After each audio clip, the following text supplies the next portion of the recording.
جو ڈاکٹر رات دن دوسروں کی جان بچانے میں لگا رہتا ہے، وہی ڈاکٹر ایک شام اپنی گاڑی سے اترتے ہوئے گولی کا نشانہ بن جائے تو یہ صرف ایک اور کرائم نیوز نہیں ہے، یہ اس سوال کی طرف اشارہ ہے کہ جب شہر کے سب سے کرامت لوگ ہی محفوظ نہیں رہے تو باقی سب کا کیا حال ہوگا۔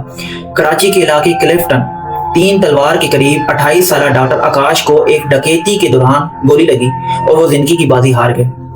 اب واقعہ کیا تھا یہ ذرا تفصیل سے سمجھ لیں۔ ڈاکٹر آکاش جو جناح اسپتال میں 2 سال سے ڈیوٹی دے رہے تھے اور حال ہی میں سرکاری میڈیکل افیسر منتخب ہوئے تھے، اپنی گاڑی میں والد اور کزن کے ساتھ موجود تھے۔ گاڑی ایک بینک کے قریب رکی تو ایک ملزم دوڑتا ہوا آیا، پہلے سیکورٹی گارڈ پر فائر کیا، پھر گاڑی کا دروازہ کھول کے پیسوں سے بھرا بیگ اٹھایا۔ سیکورٹی گارڈ نے یہ سمجھ کے کہ گاڑی میں بھی ڈاکو موجود ہیں جوابی فائرنگ کی اور اسی کراس فائرنگ میں ڈاکٹر آکاش کو گولی لگی۔ انہیں قریبی نجی اسپتال منتقل کیا گیا مگر وہ بچ نہ سکے۔ اب یہاں یہ ایک بات بہت واضح ہے، ڈاکٹر آکاش کا اس ڈکیتی سے کوئی براہ راست تعلق نہیں تھا۔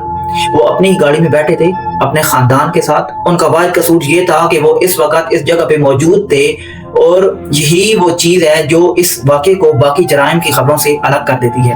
یہ کوئی ٹارگیٹڈ حملہ نہیں تھا، یہ اس بے ہنگم اور بے قابو صورتحال کی مثال ہے جو اب کراچی کی سڑکوں پہ معمول بنتی جا رہی ہے، جہاں ڈکیتی کی ایک واردات جوابی فائرنگ میں بدل جاتی ہے اور اس جوابی فائرنگ کا نشانہ کوئی بے گناہ راگیر بن جاتا ہے۔ ڈاکٹر آکاش کے چچا خیم چند نے میڈیا کے سامنے جو موقف دیا وہ بھی سمجھنے والا ہے۔ ان کا کہنا تھا کہ جب تک ملزمان گرفتار نہیں ہوتے وہ لاش کے ساتھ دھرنا دیں گے۔ اب یہاں یہ سوچنے کی بات یہ ہے کہ ایک متاثرہ خاندان کے پاس انصاف مانگنے کا طریقہ آخر یہی کیوں رہ جاتا ہے؟ وہ اپنے پیارے کی میت سڑک پہ رکھ دے۔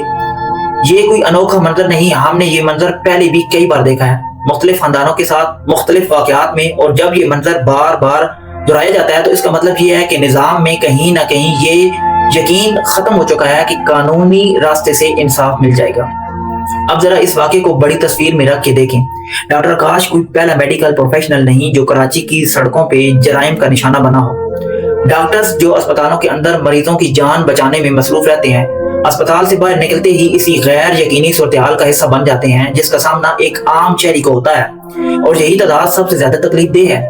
ایک طرف ہم کہتے ہیں کہ ڈاکٹر مسیح ہوتے ہیں، ان کا احترام کیا جانا چاہیے، اور دوسری طرف وہی ڈاکٹر اپنی گاڑی سے اترتے ہوئے خود کو محفوظ نہیں سمجھ سکتا۔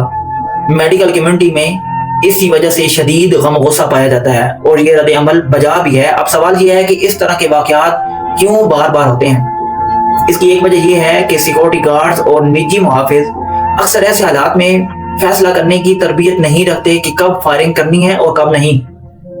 ایک لمحے کا غلط فیصلہ، ایک غلط اندازہ اور نتیجہ ایک بے گناہ کی موت کی صورت میں نکلتا ہے، مگر اس کی جڑ اس سے بھی گہری ہے۔ جب سرکاری پولیس کی نفری اور رسپانس ٹائم پہ اعتماد کم ہو جاتا ہے تو نجی سیکورٹی کا سہارا بڑھتا جاتا ہے، اور نجی سیکورٹی کے پاس نہ وہ تربیت ہوتی ہے نہ وہ جواب دہی جو ایک باقاعدہ پولیس فورس سے متوقع ہوتی ہے۔ یعنی شہر کی حفاظت کا بوجھ آہستہ آہستہ ایسے ہاتھوں میں منتقل ہو رہا ہے جو اس بوجھ کے لیے تیار ہی نہیں۔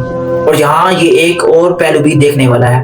ڈکیتی کی یہ واردات اس وسیع تر اسٹریٹ کرائم کے مسئلے کی ایک کڑی ہے جو کراچی جیسے بڑے شہر میں برسوں سے موجود ہے۔ موبائل چھیننا، گاڑیاں لوٹنا، بینکوں کے باہر گھات لگا کے بیٹھنا، یہ سب واقعات اخبار کی سرخیوں میں آتے ہیں، مذمت ہوتی ہے اور پھر اگلے واقعے تک خاموشی چھا جاتی ہے۔ سوال یہ ہے کہ جب تک یہ سلسلہ نہ رکے تب تک کتنے اور خاندان اس طرح اپنے پیاروں کی لاش کے ساتھ سڑک پہ بیٹھنے پہ مجبور ہوں گے؟ تو ڈاکٹر آکاش کی موت صرف ایک خاندان کا سانحہ نہیں، یہ اس بات کی یاد دہانی ہے کہ جب شہر میں تحفظ کا احساس ختم ہو جائے تو اس کی قیمت کوئی بھی چکا سکتا ہے، کسی بھی وقت، کسی بھی جگہ، نہ عہدہ بجاتا ہے، نہ پیشہ، نہ عمر۔ اصل سوال یہ نہیں کہ اس بار کون ذمہ دار ہے، اصل سوال یہ ہے کہ اگلی بار یہ کس کے ساتھ ہوگا، اور کیا اس بار بھی جواب صرف مذمتی بیانات پہ ختم ہو جائے گا؟